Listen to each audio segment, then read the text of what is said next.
everybody, and welcome back to the United Stand, where we answer your hot takes. They've been coming in thick and fast. After a positive result for Ruben Amorim, we got a win. It was against a newly promoted side. We got the sun's out. Finally got a win. Exactly. We had the storm. Yeah. It's hopefully passed. Now the sun's out and we're ready to rock and roll. Yeah. The first hot take that we are going to answer and speak about in the lovely location of 11th Central, a beautiful view of Old Trafford, is that Senne Lammens will win the Premier League Golden Glove. I mean, Moz, there's nothing like a reactionary Manchester United take after you win a game. That's what we like to do. But look, I think it's unlikely, just because I don't think he's the best keeper in the league, and also we don't really know what Amorim's plan is. We don't even know if he's going to be the keeper every single game. He might still rotate between by and there, but I'm confident in him. I'm confident. I feel like the performance that he showed against Sunderland, it was a lot of positive signs, a lot of good things to take away. So I like the future with Senne Lammens in there. I do as well. It's very optimistic to say he will win the Golden Glove after it's United's first clean sheet of the season. Yeah. But to be fair, first clean sheet with him between the sticks. And like Ricky said on the fans forum, if you didn't catch it, he just looks like a goalkeeper. We've actually got a goalkeeper that it looks natural when he dives. He's calm, he's cool, his temperament looks perfect. I mean, he's kicking with both feet. He's using that long ball up to Sesko, who's relieving us out of pressure. So I really like Senne Lammens. Do I think he'll get the Golden Glove? No, but do I think he could be up there based off the one game I've seen? Why not? Okay, the next one that we're going to do is on Mason Mount. My favourite. Yeah, I'm going to like this one. But Mason Mount is in our best 11. Do you want me to take it? Go on, you go on. I'll take it. Okay, so as much as people might not want to put him in their best 11 because he's not a shiny new toy, because he has had multiple injuries, because he's not really got going yet in Manchester United, people don't think he's maybe worthy of that number 7 shirt because of all of them reasons. People are going to have to open their eyes very, very soon, and they're going to have to wake up and smell the literal coffee that we have in front of us here. When Mason Mount plays for Manchester United play better. He's not flashy. He's not got the massive Hollywood pass in him. However, people forget that this guy, at the peak of his game, has won a Champions League and was very, very, very important in doing so.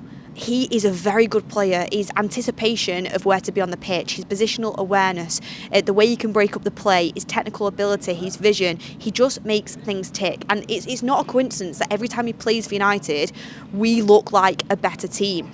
And even like the midfield didn't look as open because he was dropping back in because he's so intelligent, he knows how to do it, he can get forward as well as be a midfielder. The only thing Mason Mount needs to do to ensure that he is in Amorim's best 11 is stay fit. His weakness is injury, because when you're out the team for a long period of time, it takes a while to get back into it, then you need to get into a flow, and then you're back out again, and that's why he's not been in United's best 11. However, Ruben Amorim's going to have a very big decision to make very soon, because he's got Mbumo, he's got Cunha, he's got Sesko, he's got Ahmad Xerxes, Mainu, Bruno. Bruno's a midfielder. Ahmad's probably best at wing back as well, and I think Amorim prefers him there. But you've still got multiple attacking options, some that you've paid big money for this summer, and Mount should be playing. So I think he is. To answer the question, currently Mount is in Man United's best 11. Do you think he is? Yeah, I agree. I think currently, that's the main thing currently. Right now, based on performances, based on form, it's hard to not put Mount in there. Especially, I mean, obviously he did have a little bit of an injury this season, but the start of the season, Mount was definitely one of our better players. And since he's come back from injury again, he's been one of our better players, especially in that Sunderland game. So I 100% agree, but I think the real conversation is now going to be when we get an actual midfielder, and let's say Bruno ends up staying or whatever, who will play in that over 10 position? Because I'm not too confident that, even though I feel like Mount is one of Amorim's favourite players, I wouldn't put him above Bruno in terms of who Amorim prefers. I still think he prefers Bruno over Mount. He's not going to play Bruno as the 10. But this is what I'm trying to say. When we go and get another midfielder, he's going to have to put Bruno somewhere. Bruno stays. And I think not based on like performance, but based on who he prefers to play. So I think the conversation kind of just comes down to who would Amorim prefer to see in those 2-10 roles when, you know, the midfield is sorted and we're just playing our 10s in their natural positions? It will be Mbumo Mount. As much as I want Cunha, by the way, he's absolutely got the capability to knock one of them two out of that position. Yeah. Probably more likely to be Mount because Mbumo's a different type of player. I think Mbumo is, if he continues the way he is absolutely nailed on. Nailed on. Up there for sign of the season already for me. Yeah. Mount, right now he's performing at a better level than Cunha. It's as simple as that. And Cunha's got a big task on his hands to kind of knock him out off that position. But yeah. But one last thing I would say though is we are in a bit of a problem because we don't have many games this season. I feel like next season, hopefully when we're back into Europe, it'll make a lot of sense having multiple players in those 2 10 positions that can play a good role. Okay, for the next one, I've got a group because there's a lot of people getting their hot takes in about the wing backs. Yeah, so big conversation. It is. So I'll read a couple of them out. First one is Dalot is our worst fullback. The next one is Dalot is our best fullback. The throwing of bottom in. Yeah. The next one is Luke Shaw will shine at left wing back once Lisandro Martinez is fit. I mean, hopefully, but again, you're living on a prayer a little bit. And as well, a lot of people impressed by Munoz. Munoz should be bought for our fullback areas, our wing back areas, to improve our wing backs. I mean, look, I'll go back to the first one about Dalot.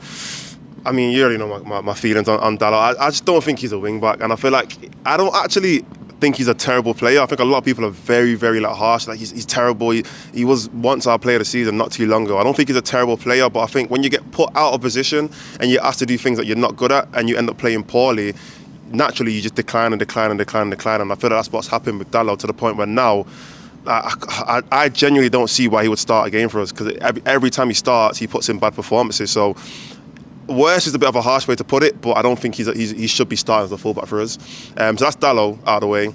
I do feel like when it comes to Luke Shaw, and I want Ricky to watch this because I've seen the 2 clips he put up on Instagram. Did you see them? Yeah. He sent me them about 10 times. He put the clips on Instagram.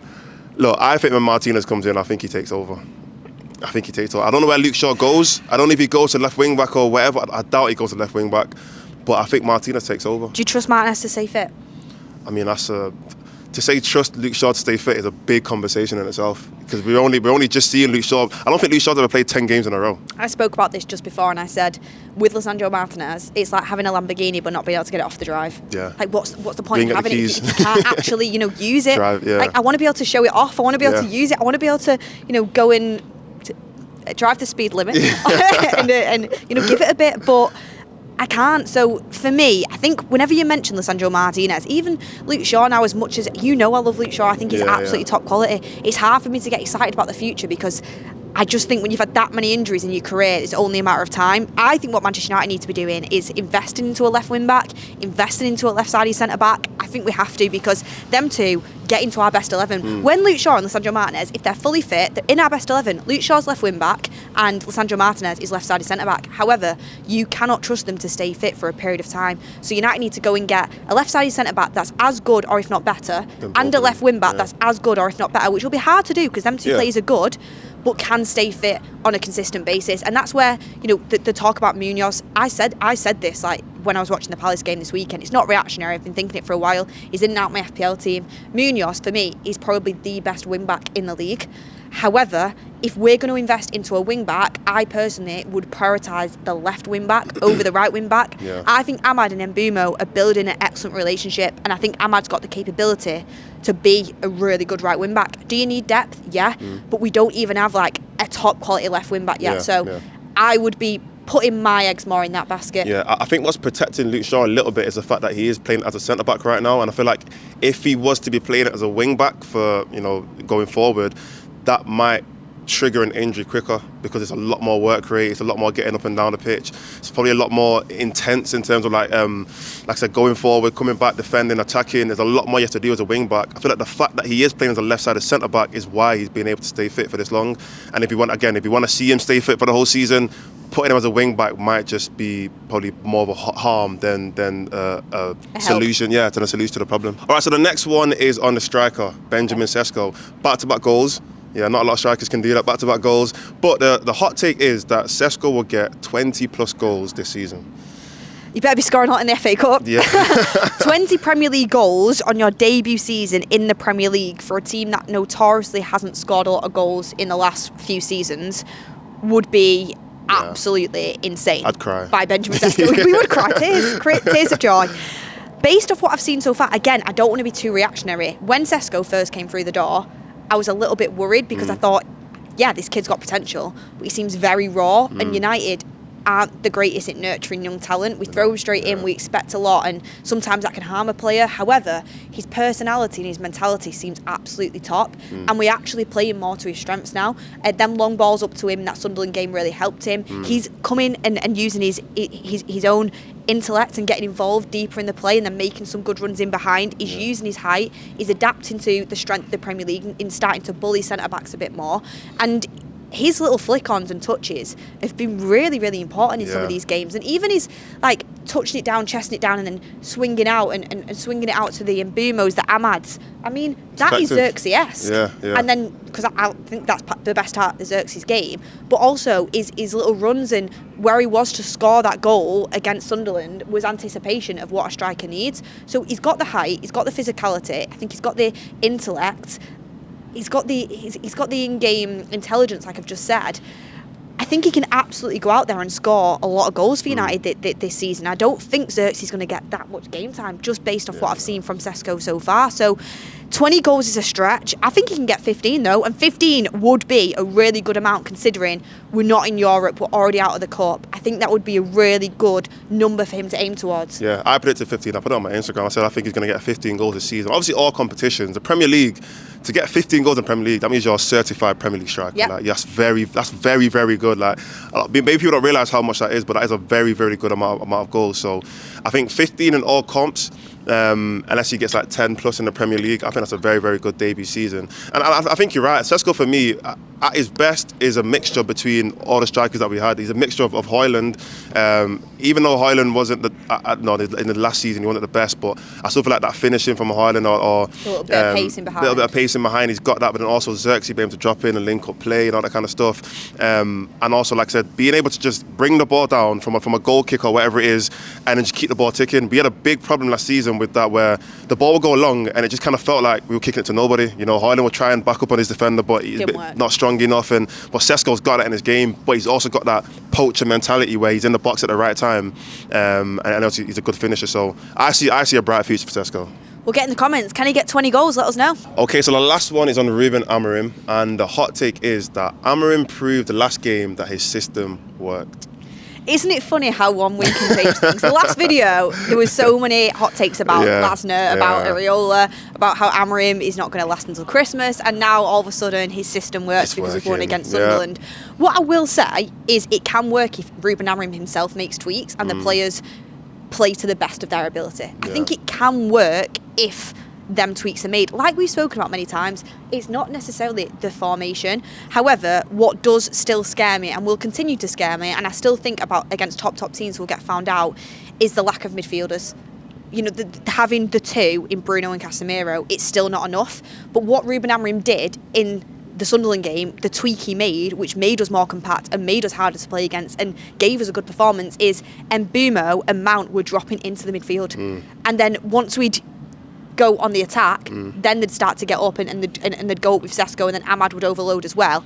And so it was, when we were out of possession, we were very much compact, and when Mbeumo and Mount were dropping in, they made some really intelligent decisions of where to be in the space, which stopped Sunderland being able to play through us. So, and as well, instead of pressing super high up the pitch, it was mainly only Sesko doing that. It was like a 5-4, and then Sesko was on that press on their number 6 going for it. Whereas previously you'd have Sesko up, then you'd have, you know, the 10s right at it, Bruno and Casemiro would be jumping in, and the centre backs would basically be in midfield, and that can get bypassed. I think Ruben Amorim will switch between the two as he gets different personnel in, but with the current squad he's got, I would highly advise him to go down the route of how he played against Sunderland. Some will call it Stoke FC, long balls, direct balls, but that can cause teams a lot of problems. And, you know, things are coming back now. The long throws are coming back, long balls are coming back, you know, physical, brute players are coming back, and I think for this current squad, that's the best way to go about it. You've got the best out of Mbeumo and Amad from playing that way. If Mount can stay fit, he's vital to it, knowing when to drop in, knowing when to drop out. And Sesko got a lot of joy from it. So, yeah, you're at home. Yeah, you're against Sunderland. Let's see how we can do it at Anfield. But I think Ruben Amorim proved if he does make some tweaks, he can get points on the board. Yeah, I mean, pretty much said everything there anyway. Sorry, I went on.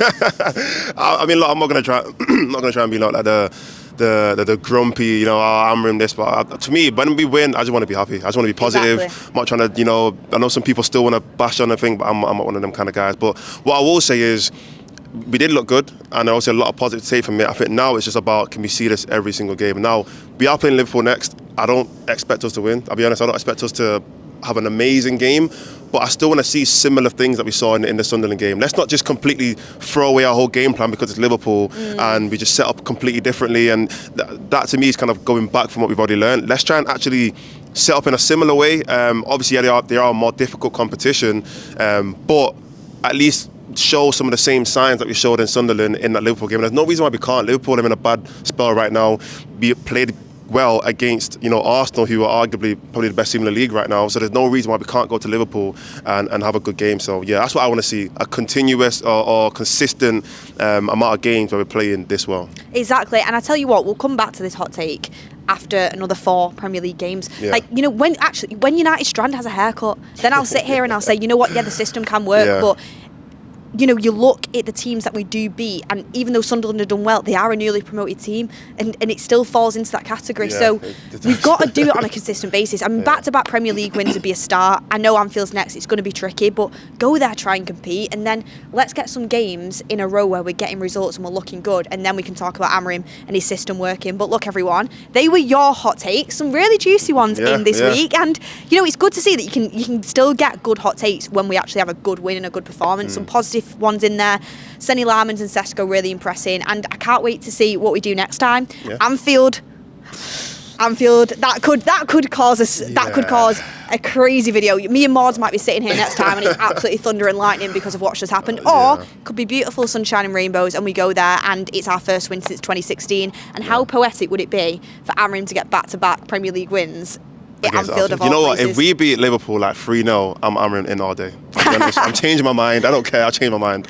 Well, everyone, the last thing to say is make sure you continue to get your hot takes down in the comments below. Smash a like on the video if you're enjoying it. It's nice to be out on location. And thank you once again to 11th Central. Really nice coffee, good food, nice little selfie spot. What more could you ask for with one of the best views you can get in the world? Thank you very much for watching, and we will see you on the next one.